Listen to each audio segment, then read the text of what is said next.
Flint മാക്സിലേക്ക് ഏവർക്കും സ്വാഗതം. കേരള രാഷ്ട്രീയത്തിൽ കൗതുകവും പരിഹാസവും എല്ലാം ഉയർത്തിക്കൊണ്ട്, കൂട്ടച്ചിരി തന്നെ ഉയർത്തിക്കൊണ്ട് ഒരു വിധി ഇന്നുണ്ടായിട്ടുണ്ട്. അത് കേരളത്തിലെ മുൻമന്ത്രിയും രണ്ട് തവണ MLA-യുമായിരുന്ന LDF പക്ഷത്ത് നിൽക്കുന്ന ആന്റണി രാജു എന്ന് പറയുന്ന ആളിനെ ശിക്ഷിച്ചുകൊണ്ടുള്ള വിധിയാണ്. നെടുമങ്ങാട് കോടതി ഇന്ന് ശിക്ഷിച്ചത് 3 വർഷം തടവ്. 3 വർഷം തടവ് ശിക്ഷിച്ചതോടുകൂടി തന്നെ അദ്ദേഹത്തിൻ്റെ MLA സ്ഥാനം തെറിച്ചു കഴിഞ്ഞു. അദ്ദേഹം ഇനി അപ്പീൽ പോയാൽ പോലും ഈ വിധി, ഈ MLA സ്ഥാനം തെറിച്ചത് നഷ്ടപ്പെടാൻ പോകുന്നില്ല. എന്ന് പറഞ്ഞാൽ ഉടനടി തന്നെ MLA സ്ഥാനം നഷ്ടപ്പെടുന്ന തരത്തിലുള്ളൊരു വിധിയാണ്. അത് വാസ്തവത്തിൽ LDF-നെ സംബന്ധിച്ച് ഒരടിക്ക് പിറകെ മറ്റൊരടി എന്ന മട്ടിൽ ഇപ്പോൾ തദ്ദേശ തെരഞ്ഞെടുപ്പിലെ അടിക്ക് പുറമെ കിട്ടിയിരിക്കുന്ന ഏറ്റവും വലിയ അടിയാണ്. വളരെ രസകരമാണ് ഈ കഥ എന്ന് പറയുന്നത്. കഴിഞ്ഞ രണ്ടാം ഊഴം പിണറായി വിജയന് കിട്ടിയ സമയത്ത് അദ്ദേഹത്തിൻ്റെ മന്ത്രിസ്ഥാനം അനൗൺസ് ചെയ്തപ്പോൾ തന്നെ, മന്ത്രിയായി ആദ്യത്തെ ടൈമിൽ 2.5 വർഷത്തെ ടൈമിൽ ജനാധിപത്യ കേരള കോൺഗ്രസിന് മന്ത്രിസ്ഥാനം നൽകിയ സമയത്ത്, ആ സമയത്ത് തന്നെ മുമ്പ് ഉണ്ടായിരുന്ന ഒരു കേസ് ഉയർന്നു വരികയുണ്ടായി. സ്വാഭാവികമാണല്ലോ, ഉയർന്നു വരുമല്ലോ. ജട്ടി കേസാണ്. ജട്ടി കേസ് എന്ന് കേൾക്കുമ്പോൾ തന്നെ ചിരിയാണ് വരുന്നത്. എന്താണ് ജട്ടി കേസ് എന്ന് പറയുന്നത്? ആ ജട്ടി കേസിൻ്റെ വിശദാംശങ്ങൾ കേട്ട് കഴിഞ്ഞാൽ നമ്മൾ ചിരിച്ചു പോകും. കാരണം അദ്ദേഹം തിരുവനന്തപുരത്തെ കോടതി, വഞ്ചിയൂർ കോടതിയിൽ നിന്ന് തൊണ്ടി മുതലായി സൂക്ഷിച്ചിട്ടുള്ള ഒരു ജട്ടി അടിച്ചു മാറ്റുക എന്നുള്ള വാക്ക് തന്നെയല്ലേ പറയുന്നത്. കാരണം അത് അവിടുത്തെ ഒരു ജീവനക്കാരനെ സ്വാധീനിച്ചിട്ട് അത് അവിടെ നിന്ന് മാറ്റുകയും പകരം ഒരു ജട്ടി അവിടെ കൊണ്ടുവയ്ക്കുകയും ചെയ്തു.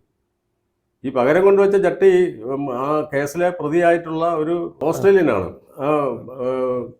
ആ ഓസ്ട്രേലിയൻ്റെ സൈസ് വലിയ സൈസാണ്. അദ്ദേഹത്തിൻ്റെ ഈ ജട്ടി, ഈ ജട്ടി വെച്ചിരിക്കുന്ന മാറ്റിവെച്ച ജട്ടി കൊണ്ടിട്ട് നോക്കുമ്പോഴത്തേക്ക് അദ്ദേഹത്തിൻ്റെ ജട്ടിയല്ല. കാരണം അദ്ദേഹത്തിൻ്റെ കാലിൽ പോലും ആ ജട്ടി കയറത്തില്ല. അങ്ങനെയുള്ള ഒരു ജട്ടിയാണ്. അപ്പം അത് വാസ്തവത്തിൽ അദ്ദേഹത്തിൻ്റെ അല്ല. അപ്പം കേസ് വെറുതെ വിട്ടു.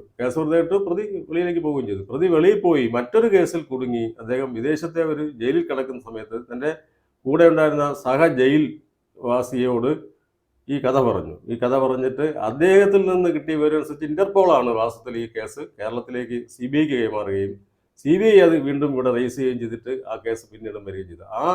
വാസ്തവത്തിൽ ആ കേസ് പെൻഡിങ്ങിൽ നിൽക്കുമ്പോഴാണ് അദ്ദേഹം പിണറായി സർക്കാരിലെ മന്ത്രിയായിട്ട് അദ്ദേഹം സ്ഥാനമേൽക്കുന്നത്. ആ കാലത്ത് തന്നെ മാധ്യമങ്ങളെല്ലാം ഇതെടുത്തിട്ട് അലക്കുകയൊക്കെ ചെയ്തെങ്കിലും പിന്നെ അദ്ദേഹത്തിന്റെ മന്ത്രിസ്ഥാനത്തിനൊന്നും കുഴപ്പമുണ്ടായില്ല. കാരണം കേസ് കോടതികളിൽ വന്നു കഴിഞ്ഞാൽ കുറേ നാൾ നീണ്ടു പോകുമല്ലോ. അങ്ങനെ അതങ്ങ് നീണ്ടുപോകുക. അദ്ദേഹം മന്ത്രിസ്ഥാനം നഷ്ടപ്പെട്ടതിന് ശേഷം ജനാധിപത്യ കേരള കോൺഗ്രസിന്റെ MLA ആയി ഇരിക്കുമ്പോൾ ഇപ്പോൾ ഇനി 3-4 മാസം കഴിഞ്ഞാൽ MLA സ്ഥാനവും പോകും. പക്ഷെ അതിനു മുമ്പേ തന്നെ ഈ കേസിന്റെ വിധി സുപ്രീം കോടതിയുടെ ഒരു നിർദ്ദേശത്തെ തുടർന്നാണ് ആ കേസ് പെട്ടെന്ന് തന്നെ സ്പീഡപ്പ് ചെയ്തിട്ട് ആ വിധി ഇന്നുണ്ടായിരിക്കുന്നത്. അത് ഉണ്ടായതോടുകൂടി തന്നെ കേരള രാഷ്ട്രീയത്തിൽ വളരെ വ്യത്യസ്തമായ ഒരു ചലനം ഉണ്ടാക്കുന്ന തരത്തിലുള്ള വിധിയാണ്. വാസ്തവത്തിൽ തദ്ദേശ തെരഞ്ഞെടുപ്പിലെ തിരിച്ചടിയുടെ പുറകെ തന്നെ LDF-ന് കിട്ടിയിരിക്കുന്ന വലിയൊരു തിരിച്ചടി കൂടിയാണ് അത് എന്ന് പറയാം. എന്താണ് താങ്കൾ അതിനെ കാണുന്നത്? എങ്ങനെയാണ് അതിനെ കാണുന്നത്? ഒരു 1990 ഈ പറഞ്ഞ സംഭവം നടക്കുമ്പോൾ ഈ പ്രതിയെ രക്ഷിക്കാനായി ഹൈക്കോടതിയിലേക്ക് കേസ് വരുമ്പോൾ നടത്തിയ ഈ അട്ടിമറി ജുഡീഷ്യറി തന്നെ ഈ അഡ്വക്കേറ്റ് കുറ്റം ചെയ്തു എന്നാണ് പറയുന്നത്. അപ്പോൾ പ്രതിയെ രക്ഷിക്കാൻ എന്തും ഒരു വക്കീലെന്ന തരത്തിൽ ഒരാൾ ചെയ്യാൻ ശ്രമിക്കുമ്പോൾ അത് തന്നെ തെറ്റാണെന്ന് ജുഡീഷ്യറി പറയുമ്പോൾ മൊത്തത്തിൽ ഈ ശ്രീ ആന്റണി രാജു ഒരു അഡ്വക്കേറ്റ് എന്ന തരത്തിൽ തെറ്റുകാരനാണ്. അതിനേക്കാൾ ഉപരി ഈ സമൂഹത്തിന് നൽകുന്ന ഒരു സന്ദേശമുണ്ടല്ലോ, അഡ്വക്കസിയുടെ ഭാഗമായി ചില തിരിമറികളൊക്കെ നടത്താം എന്നതിനെ തന്നെ ജുഡീഷ്യറി തെറ്റാണെന്ന് തെളിയിച്ചിരിക്കുന്നു. മറ്റൊന്ന്, ഇടതുപക്ഷത്തിൻ്റെ ഭാഗമായി നിൽക്കുന്ന, അതും കേരള കോൺഗ്രസിൻ്റെ തീവ്രത പോരാ, അതിൻ്റെ ഇടതുപക്ഷ ബോധം പോരാ എന്നതുകൊണ്ടാണ് ഇവർ ജനാധിപത്യ കേരള കോൺഗ്രസ് ഈ JKC അപ്പൊ അതിന് ഇതുമായി പുതിയ പേര് വരുമല്ലോ, ജട്ടി കേരള കോൺഗ്രസ് എന്ന് വരുമല്ലോ. അപ്പൊ അങ്ങനെയുള്ള ഒരാളാണ് ഇവിടെ തിരുവനന്തപുരത്തു നിന്നും ഒരു പ്രത്യേക സാഹചര്യത്തിൽ വലിയ 3 കക്ഷികളുമായി നടത്തിയ മത്സരത്തിൽ ഇടതുപക്ഷത്തിന്റെ ഭാഗമായി ജയിച്ചു വന്നത്. അദ്ദേഹത്തിന് ഇത്തരം ഒരു വിധി വരുന്നത് സത്യസന്ധമായി പറഞ്ഞാൽ ഇവിടെയാണ് നമ്മൾ VS ശരിയാണ്, VS ഈസ് യെസ് എന്ന് നമ്മൾ പറയേണ്ടത്. VS അദ്ദേഹത്തിന് MLA സ്ഥാനം കൊടുക്കുന്ന സമയങ്ങളിൽ ഒക്കെ വലിയ തരത്തിലുള്ള 2016 തോന്നുന്നു അല്ലേ അദ്ദേഹത്തിന് MLA സ്ഥാനം, അദ്ദേഹത്തിന് സീറ്റ് നൽകിയതായി അനൗൺസ്മെന്റ് വന്ന ആ സമയത്താണ് എനിക്ക് തോന്നുന്നു VS അച്ഛൻ ഇടപെടുകയും പറ്റില്ല, VS കൊടുക്കാൻ പാടില്ല, കേസ് പെൻഡിംഗ് ഇരിക്കുകയാണ്, കൊടുക്കാൻ പാടില്ല എന്ന് പറയുകയൊക്കെ ചെയ്തിട്ട് അത് ഇത് പറയുമ്പോൾ ഇപ്പൊ ആളുകൾക്ക് സംശയം തോന്നി ഈ ജട്ടി ഇതുമായിട്ട് എന്താണ് ബന്ധം. ഈ ആൽഫ്രഡ് പിന്നെ സാൽവദോർ എന്ന് പറയുന്ന ആൾ ജട്ടിക്കുള്ളിൽ 61 ഗ്രാം ഹീറോയിൻ വെച്ച് തിരുവനന്തപുരം വിമാനത്താവളത്തിൽ നിന്ന് അറസ്റ്റ് ചെയ്യുകയാണ്. അപ്പോൾ ഒരു വലിയ തരത്തിലുള്ള ഒരു ഇൻ്റർനാഷണൽ എന്തായാലും പറയുന്നത് മയക്കുമരുന്ന് ശൃംഖലയിൽപ്പെട്ട ഒരാളെ ഇവിടെ അറസ്റ്റ് ചെയ്യുന്നു. അയാളെ ഇവിടെ സെഷൻ കോടതി ശിക്ഷിക്കുന്നു.